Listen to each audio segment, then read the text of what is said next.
C'était il y a 2 ans, Moses Ntanda fêtait ses 70 ans. Le mois dernier, ce Suédois est mort du coronavirus dans sa maison de retraite médicalisée.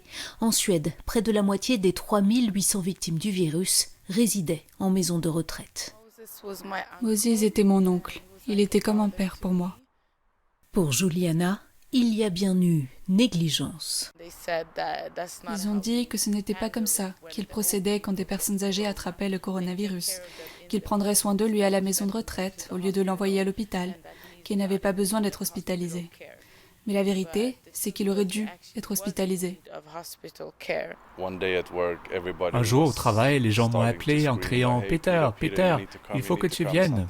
Quelque chose est arrivé au frère de ta belle-mère. » Alors je me suis précipité chez elle et elle est tombée à terre. Je l'ai embrassée et nous avons pleuré. Dès le début de l'épidémie, la Suède a fait le choix du non-confinement obligatoire, encourageant chacun à prendre ses responsabilités. Les visites dans les maisons de retraite étaient, elles, interdites, mais ça n'a pas suffi. Il y a différents aspects dans notre approche. Protéger les personnes âgées et les maisons de retraite n'en est qu'un. Cette approche n'a pas très bien fonctionné. Nous en sommes tous conscients. Et nous essayons d'améliorer cela autant que possible en collaboration avec les responsables de ces résidences. La stratégie suédoise face au coronavirus a consisté à recommander la distanciation sociale plutôt qu'à imposer le confinement. Mais d'après certains experts ici même, c'était une stratégie dangereuse. Nous avons l'un des taux de mortalité les plus élevés au monde, ce qui est triste. Je dirais que les 2/3 des personnes environ, peut-être même plus, n'auraient pas dû mourir.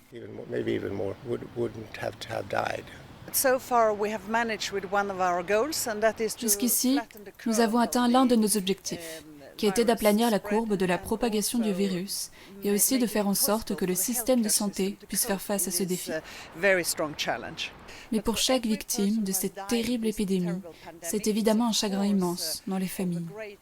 Et nous essaierons de comprendre pourquoi le virus s'est propagé dans les maisons de retraite.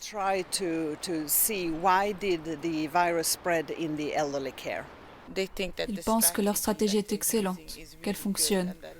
Mais si elle est si bonne, pourquoi autant de personnes sont-elles mortes ?